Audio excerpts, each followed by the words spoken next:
my favorite. It's Judd's Hockey Show.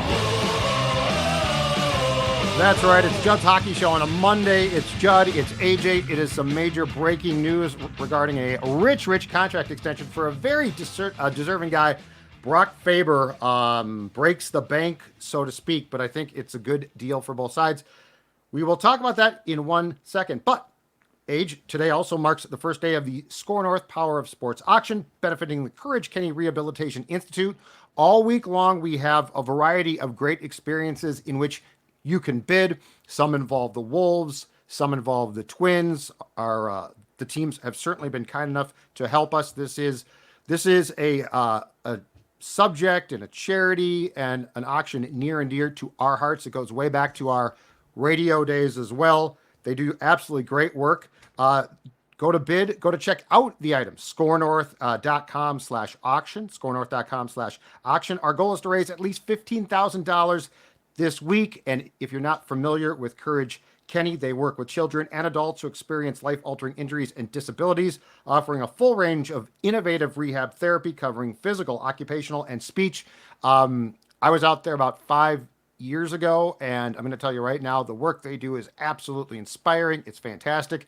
They literally have taken people who think that their lives are done, and they've gotten them to a point where they can live their life again and be very functional. So this is a great cause, and I'm going to tell you right now, too, the items available are fantastic. scorenorth.com/auction. Check that out.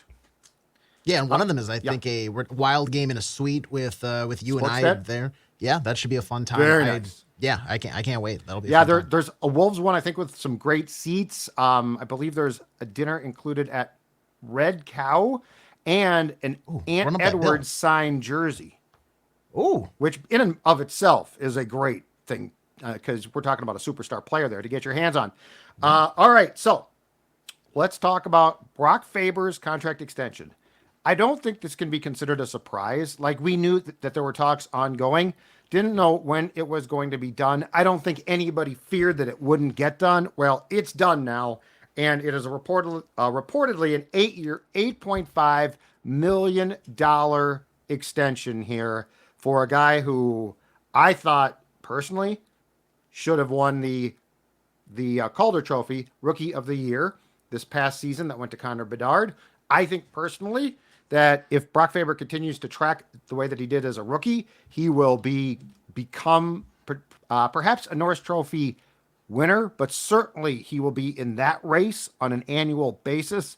So I know that the Wild's about to get out of cap hell starting next season or afterwards.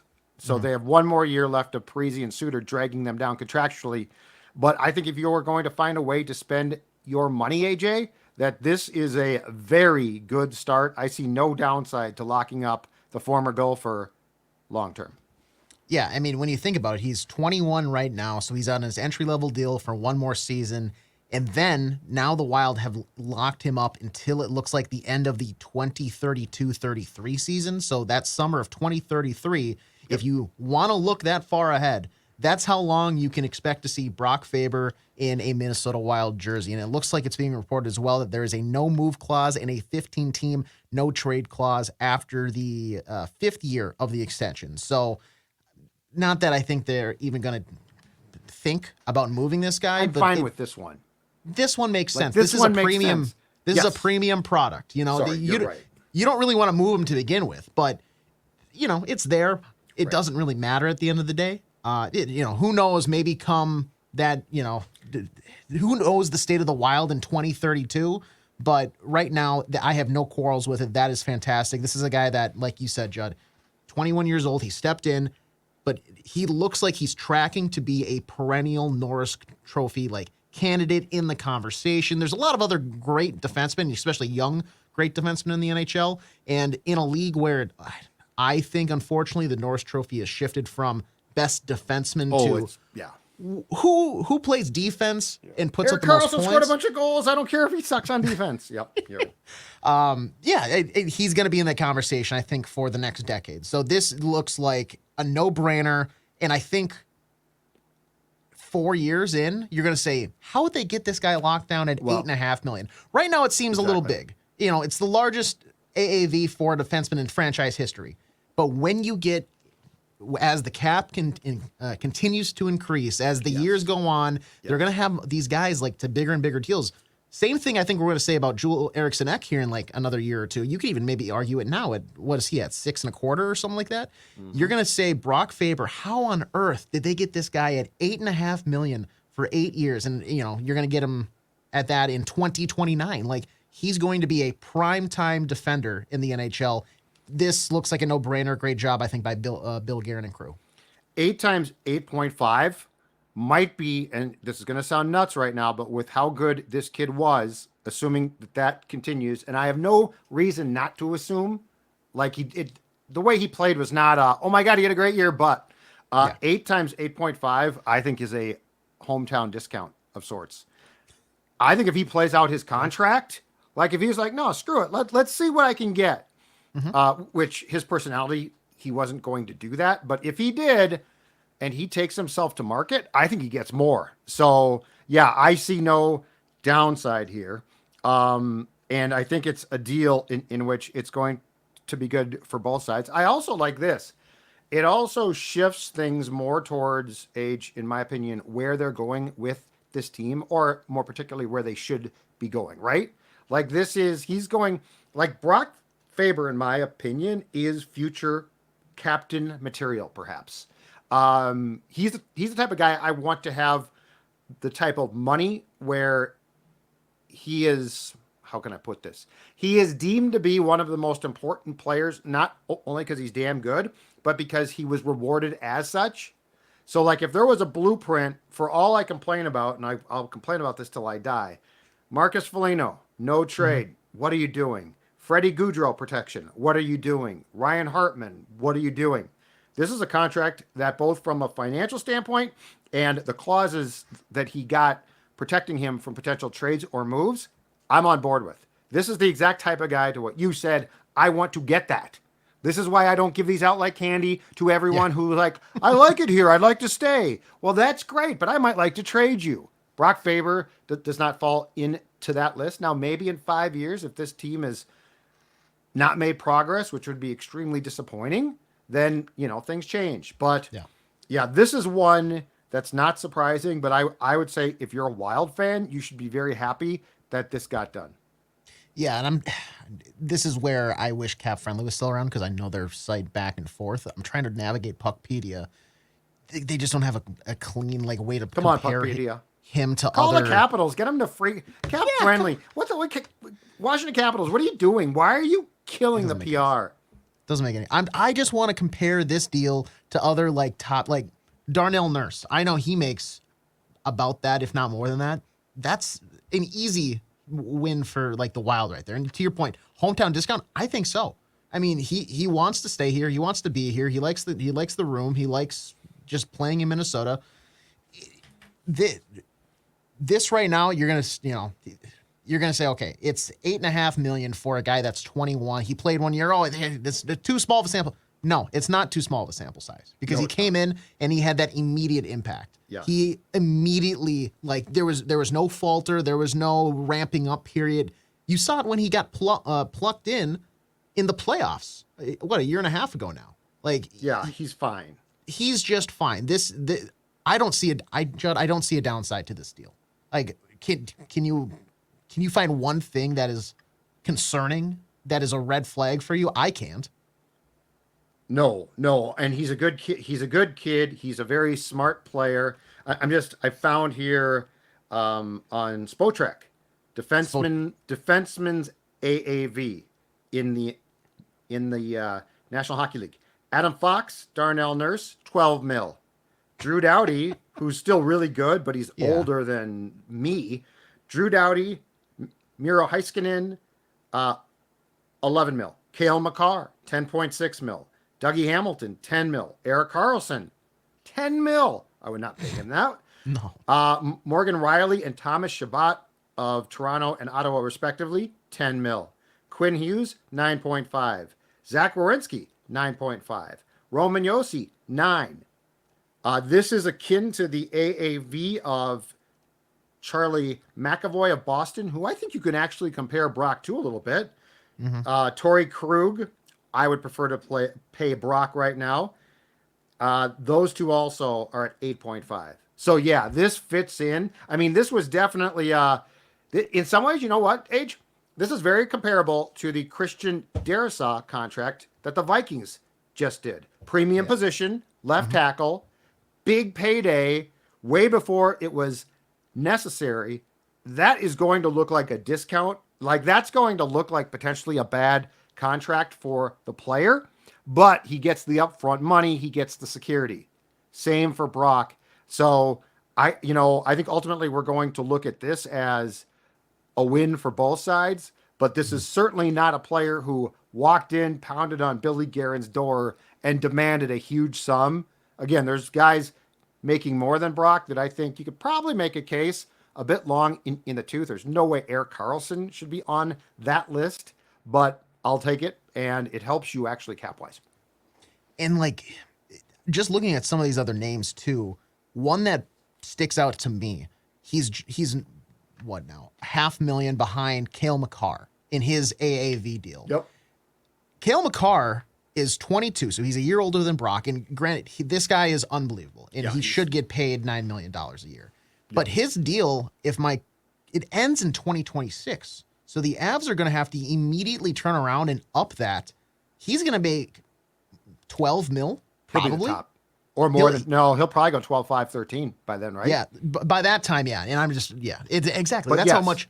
Yes, he's going to make more. To our point of how much this is a steal in a year or two when the cap goes up a little bit more and the Avalanche have more money to work with, and they're going to have to allocate more to a guy like Cale Makar. And granted, I'm not comparing the players right now as much as I am the contract.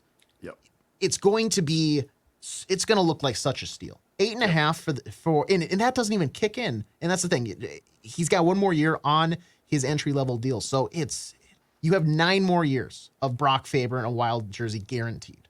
The next question, now that this is done, among the most important, if not the most important question now, is Kirill Kaprizov. Signed through 25, 26, but that's coming quick. In the 2024-25 upcoming season, he will be going into year 4 of a 5-year contract that nets him an AAV of $9 million. He's going to get significantly more. The question is, can you sign him? And I know that this is going to, on one hand, eat away at the cap space, but as you said, Age, the cap is going up. And 2, there are some players you just need to keep or should keep. Kirill falls into that group. So I think the next one is that probably is not that far off. Ideally, a year from now, right? Next summer, it's a day like this in July, and a press release from the Wild comes across. I think Kirill Kaprizov is really the next guy to try to see if you can nail him down, or is he going to say, you know what, things have gotten sort of hanky. I want to wait and see here. The Rangers might be calling, the Kings, the Panthers. Yeah. That's the next one. Brock, in my opinion, was not a concern. It was going to get done. Kirill, you want to get done? I don't know it's going to get done. And I'm going to be interested to see how aggressive and how many discussions we hear about trying to get that done proactively. Because I'm sure the Wild and Bill Guerin are going to want to get that lockdown. Because the earlier you do it seems the better the money is going to be for them long term.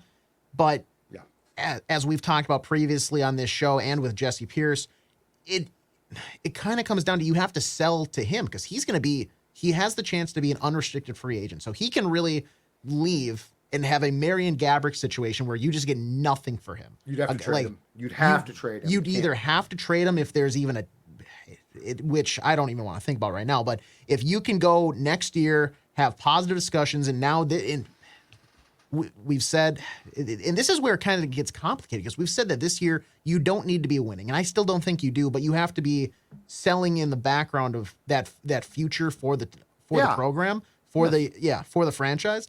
And if Kirill Kaprizov is having doubts and you kind of prolong it into that 25-26 season, you're trying to get things done mid-season. You don't know, is it wishy-washy? Does he want to go? Does he want to stay?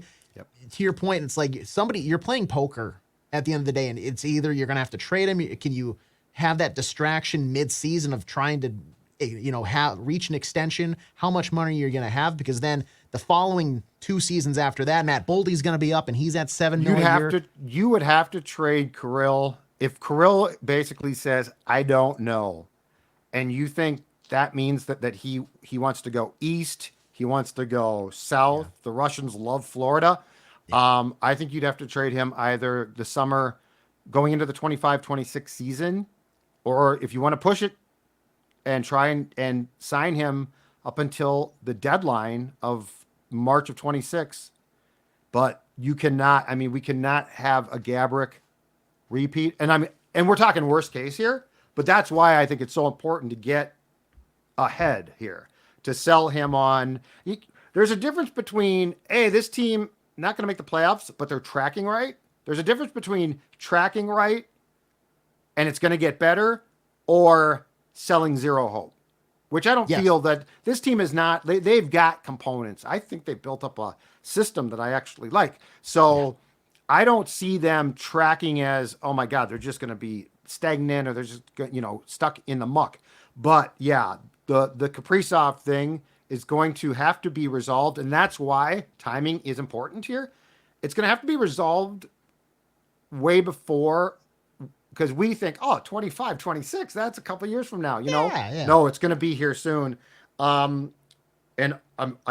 just to be clear, to backtrack on the Faber contract, Russo reporting that the 8.5 AAV kicks in 25, 26. So 24, 25, and then it kicks in the year after that. So Brock is going to be on the last year of his contract this year, and then the new contract, the extension, kicks in, so it's not going to be on the cap this year. Yes, and to correct myself, I misread the Matt Boldy one. He actually is through after the 28-29 season, so after Kirill's deal, and that's not as much of a talking point right now. But yes, it's circling back around to the main theme here. The Brock Faber extension, it makes way too much sense, and I think this is a good stepping stone to, you've now locked down the future of your blue line, and you should have that, because think about now, it's a guarantee that you have him paired with Zeev Buium on that blue line for just shy of a decade minimum. Yep. Because I really don't see a way that you, after trading up to get him, how aggressive you were and the way that he seems to be progressing and everything every scout has said and all the tape, that is going to be such a good pairing for the Minnesota Wild on the blue line. Yep. You just got to make sure you have a decent supporting cast the rest of the way and get some depth scoring.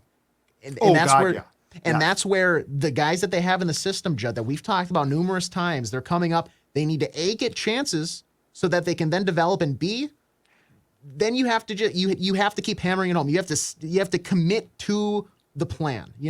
Not to steal from a different sport and a different market. Right. Trust the process. Right. They have the pieces there. They have the tools. Follow the instruction manual. Something is gonna get built eventually. But you have to follow the instructions. Cap-wise, this would be very difficult. But if you saw late last week, the league and the Players Association graduated, I guess. Yeah. Patrick Laine, who has asked out of Columbus from its substance abuse program. And, going back to the draft, Russo reported that the Wild was, if nothing else, sniffing around. That's a goal scorer. We've talked about this. I think the timing is wrong, and Columbus would have to take an incredible amount, or Columbus would have to retain enough salary that you would have to send them a great prospect. But all of that being said, this is Bill Guerin. He wants to win now. Just as importantly, I think, and I don't always love this, Craig Leopold wants to win right now.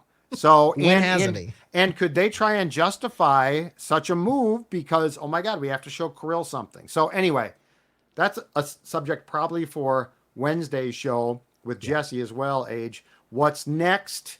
But this is certainly a good start as training camp nears. The Wild and Brock Faber agreeing on an 8-year contract that is going to pay him $8.5 million per season. He's AJ. I'm Judd. We'll see you later on Judd's Hockey Show.